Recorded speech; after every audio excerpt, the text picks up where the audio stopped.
Municipal ടാപ്പിൽ നിന്നും ശുദ്ധജലം വീഴുന്നത് പോലെ ആയിരിക്കണം യഥാർത്ഥ അഭിനയം. ഞാൻ പ്ലെയർ അല്ല, എനിക്ക് സ്വന്തമായിട്ട് ടീമുണ്ട് UK സ്വന്തമായിട്ട് ടീമുണ്ട്. പുളിമുക്ക് പുലരി ആർട്സ് ആൻഡ് സ്പോർട്സ് ക്ലബ് അല്ല, പാറച്ചന്ത റോയൽസ് അല്ല, മാഞ്ചസ്റ്റർ യുണൈറ്റഡ് പോലെയുള്ള, ബാഴ്സലോണ പോലെയുള്ള വലിയ 2 ബാങ്ക് ഉൾപ്പെടെ ഉണ്ട്. എങ്ങനെ ഉണ്ടായിരുന്നു എന്റെ പെർഫോമൻസ്? അയ്യോ മനോഹരമായിരുന്നു. ഊതിയതാണല്ലേ? അല്ലടാ സത്യം. ഒരാള് പണക്കാരനാണെന്ന് പുള്ളി തന്നെ പറയുന്നു. പുള്ളി കാരണം ആർക്കെങ്കിലും ഒക്കെ ബുദ്ധിമുട്ടുണ്ടായി, പൈസയൊക്കെ അങ്ങനെ ആർക്കെങ്കിലും നഷ്ടം വന്നിട്ടുണ്ടെങ്കിൽ ഒക്കെ പുള്ളി പറ്റിയിരുന്ന് നമുക്ക് പറയാൻ പറ്റും. ഇതിങ്ങനെ വെറുതെ വിട്ടാ പറ്റില്ല. റോസപ്പ് പോലുള്ള കവിള എനിക്ക് കൊതിയായിട്ട് പാടില്ല. ഞാൻ എന്ന് 2 പൊട്ടിച്ചിട്ട് ഓടിയിട്ട് വരാം. എന്നെ ഒന്ന് അനുഗ്രഹിച്ചേ. വേണ്ട, അപ്പൊ അങ്ങനെയുള്ള കാര്യങ്ങളൊന്നും ഞാൻ കേട്ടിട്ടില്ല. ഇനി അങ്ങനെ എന്തെങ്കിലും വരുവാണെങ്കിൽ ഉറപ്പായിട്ടും മുട്ടയെ നമുക്ക് വലിച്ചു കിറാം. കേരളത്തിലെ 2 മുട്ടകളാണ് നമുക്കിപ്പം. ഒന്ന് റിപ്പോർട്ടറിൽ ഒരു മുട്ട, സമ്മതിച്ചേ? ആണല്ലോ. എനിക്കത് അറിഞ്ഞാ മതി. ഇതാണ്ട് ഇവിടെ വേറൊരു മുട്ട. മടങ്ങി വരാം. ഒരു മെസ്സേജ് ഞാൻ വായിക്കാം. എങ്ങനെയാണ് ഈ ദിലീപിന്റെ PR സംഘം പ്രവർത്തിക്കുന്നത് എന്നുള്ളതിന്റെ കോടതി തീരുമാനിക്കുന്നത് വിധി, അത് നീയല്ല തീരുമാനിക്കേണ്ടത് പരമൊട്ടെ. സമാധാനമായല്ലോ. കഥം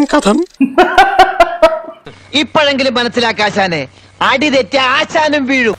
ഇവിടെ കുരിശ കയറി വരുന്നത്. അത് PR ടീം അല്ല, ശരിക്കുള്ള കേരളത്തിലെ ജനങ്ങളാണ് എന്റെ പൊന്നു മുട്ടെ. കോടതി തീരുമാനിക്കുന്നതാണ് വിധി, നീയല്ല തീരുമാനിക്കുന്നത് പരമൊട്ടെ എന്ന് പറഞ്ഞ് ഒരു ഐഡിയിൽ നിന്ന് എനിക്ക് തോന്നുന്നു ഇതൊക്കെ ഈ PR ഗ്രൂപ്പുമായിട്ട് ബന്ധപ്പെട്ട് വരുന്നവരാണ്. ഞാൻ ഉന്നം വെക്കുന്നത് പ്രേക്ഷകന്റെ അന്തരംഗമാണ്. അതെന്ത് രംഗം? അത് PR ടീം അല്ലെന്ന് ഇയാളെ ഒന്ന് പറഞ്ഞ് മനസ്സിലാക്കാൻ ആരും ഇല്ല ഇവിടെ. ഇതേ കുറച്ച് സ്റ്റാൻഡേർഡും വിവരമുള്ളടത്ത് വേണം കൊണ്ടേ കാണിക്കാൻ. എന്റെ അടുത്താണ് തെറ്റ്. ഈ മുട്ടയരന്നെ പോലെയൊക്കെയുള്ള പത്രപ്രവർത്തകന്മാർ കാണിക്കുന്ന ചെറ്റതരം ഉണ്ടല്ലോ, അതായത് ഇയാളെ തൂക്കിക്കൊല്ലണം. എന്റെ ചിറകുടഞ്ഞ കിനാവുകൾക്ക് എന്തായിരുന്നു ഒരു കുഴപ്പം? നിന്റെ ചിറക് ഞാൻ ഒടിക്കും, മിണ്ടായിരുന്നോണം. അയാള് ബാക്കി പൾസർ അടക്കമുള്ള മഹാത്മാഗാന്ധിയുടെ ശിഷ്യന്മാരെല്ലാരും രക്ഷപ്പെട്ടാലും കുഴപ്പമില്ല. പക്ഷെ ദിലീപിനെ എങ്ങനെ തകർക്കാമെന്ന് ആലോചിക്കുന്ന ഒരു വലിയ ടീം പത്രപ്രവർത്തന രംഗത്തും സിനിമാ രംഗത്തും ഉണ്ട്. മതി മുത്തുമോനെ, എന്റെ തലയിൽ സംഗതി ഉണ്ടെന്ന് എനിക്ക് ഇപ്പോഴല്ലേ മനസ്സിലായത്. You are very really lucky man. കണ്ടോടാ, ഇതാണ് ആ ജാമ്യം. 85 ദിവസം അകത്ത് കിടന്നിട്ട് കിട്ടിയ ജാമ്യം. ഞങ്ങളുടെ ജാമ്യം, ഞങ്ങളുടെ ദിലീപേട്ടന്റെ ജാമ്യം. ആണോ? പിന്നെ ഞങ്ങളുണ്ടാ ദിലീപേട്ടന്റെ കൂടെ, ഞാനുണ്ടാ, ഞാൻ മരിക്കോടാ ദിലീപേട്ടന്റെ കൂടെ. എന്താ ഇവന് ഓടാ മനസ്സിലെ ടെൻഷൻ ആക്കാനായിട്ട്.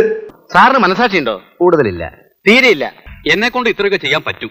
എന്റെ ബുദ്ധിമുട്ട് നിങ്ങൾ കുറച്ച് മനസ്സിലാക്കണം. സംസാരിച്ച സമയങ്ങളെ എന്റെ വാച്ചില്ല. അപ്പോ ഞാൻ